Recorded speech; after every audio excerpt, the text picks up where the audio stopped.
हम भैया एक बारात गए। तारीख 30 अप्रैल माह था सन 1992। उस बस का नंबर था भैया UPJ 3296। रास्ते में लाइट फेल हुई, बाराती बस से उतर गए। हम भैया एक बारात गए। हम अंधकार में बैठे थे।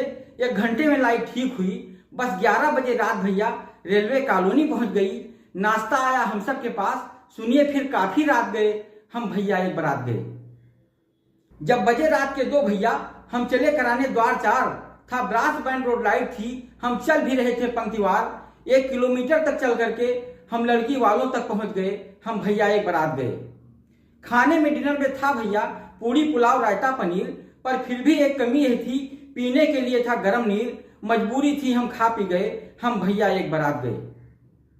खाना खा वापस आकर के हम सोए गए फिर जम करके। जब 8 बजे लड़की वाले नाश्ता लेकर के आ धमके, मन नहीं